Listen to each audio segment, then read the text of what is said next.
Hello, and welcome to the Seth and Gentry video show. And I do need to say video show because we are transitioning. Are we not, Gentry? Yeah, the next time you hear us, and you probably won't see us, but the next time you hear us, it's going to be in podcast form. Yes. Online radio, podcasts, whatever you call it. Details coming. But more of us. Yes. A lot more of us. Yes. Maybe a couple hours a week. So. Right, instead of the 10 to 15 minutes we would give you during the season on the video. So, and for those of you who year-round, quite, understandably agree that we have faces for radio, you win. We do. I always resented that. I don't associate myself with that comment, but I appreciate the humility. So we're pretty excited about it, and we'll don't worry about it. As far as details. It's been ironed out, but it's kind of complicated to explain. But basically, we will, if you follow one of our sites or our Twitter, we will make sure you are able to find it and get it. And it's not like where you need to be sitting by the.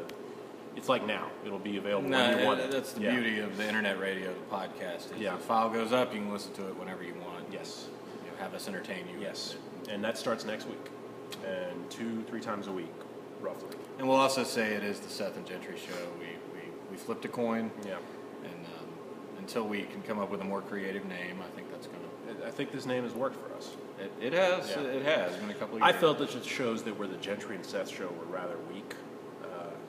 We kind of struggled.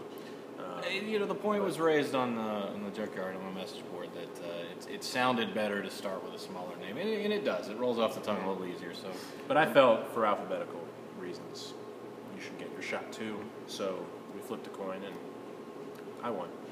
All right, let's talk football. Let's talk the first week now of Georgia preseason practice, and let's just start off with the defense because that was going to be the main thing people were watching the whole time. 1 week, it's just preseason. It's mostly evaluation. It's they're not really doing too much definitive yet in terms of depth charts and whatnot. But Gentry, what sticks out to you? I think they've been pretty good actually, just from what little I've seen. I think right now this whole team has looked pretty good. I've been kind of impressed with what I've seen. I think defensively, the attention to detail that started in the spring with Pruitt and some of the coaches, it's continued, and I think that. They've still got some work to do in the secondary, and obviously the first scrimmage is Saturday, and I think we'll learn a lot more after that. But I think they're taking the coaching pretty well right now, and I'm not so sure they were in the spring. You see it among the guys. You see a confidence there, and I think a couple of the players have remarked that maybe a little chip on the shoulder, maybe a little ticked off at how last season went and how this defense is being perceived, and you can tell that a little bit. And maybe they did kind of weed out the guys that needed to be weeded out. It's definitely a different dynamic in the preseason than it was in the spring. It doesn't necessarily mean they're going to be better. I've been on record saying that Shaq Wiggins was a good cornerback, and ultimately they may miss him. And Josh Harvey Clemens, if he had lived up to his potential, Trey Matthews, they're not as talented as if those guys had been on the roster right now. But Jeremy Pruitt is banking on better chemistry, guys that are more coachable and teachable, and basically coaching them up.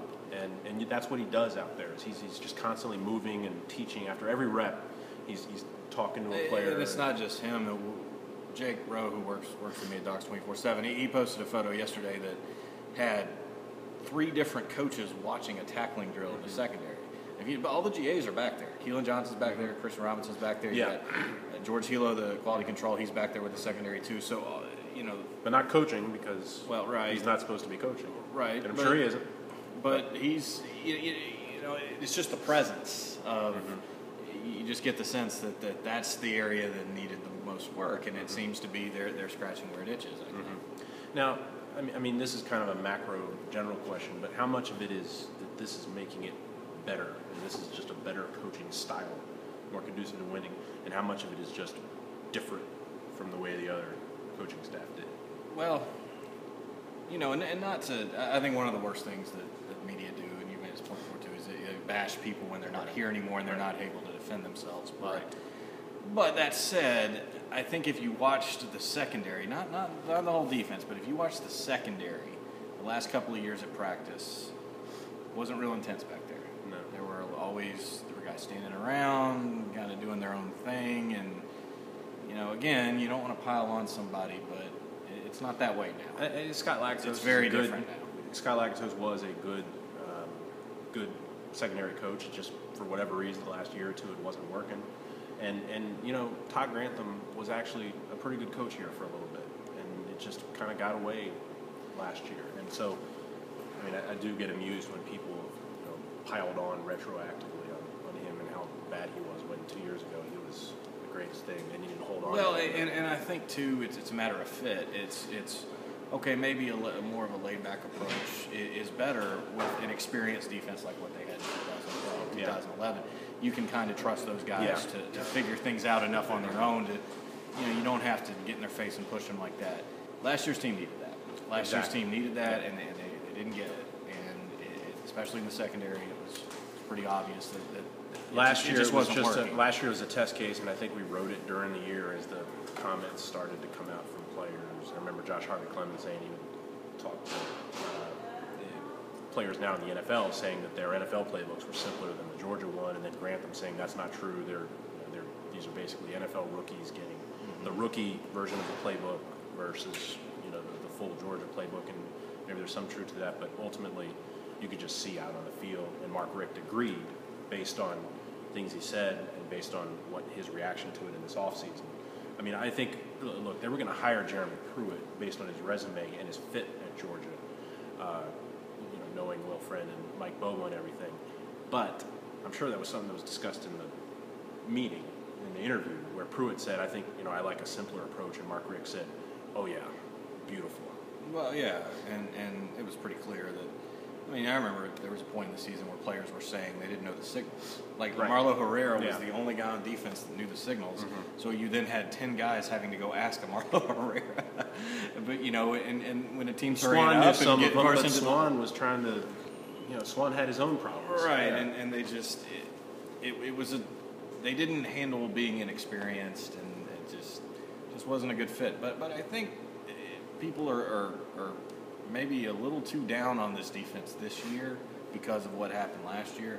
I think the coaching is very different this year, and I think it will help. I think it is what this team needed. Yeah. This defense needed. It still comes down to the secondary, Gentry. The front seven, it's something that, and I do radio interviews, so I kind of get and you do too. You, just by the tone of the questions, you get kind of the impression that's out there is that it's the entire Georgia defense. No, it's the secondary.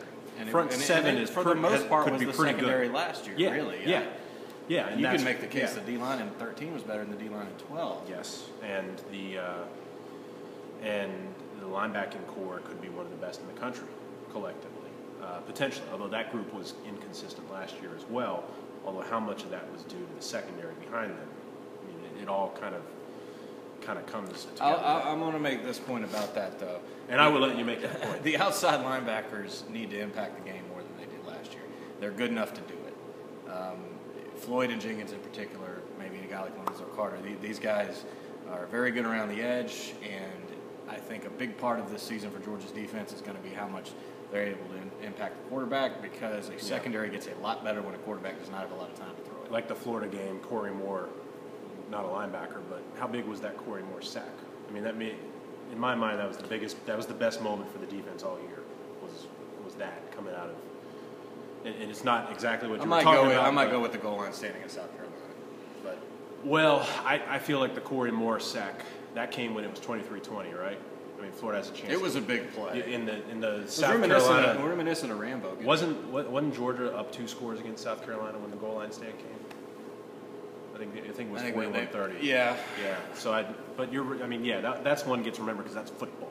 That's what you want. And by the way, that goal line stand, though, what was happening? That was the D line. It wasn't contingent on the secondary.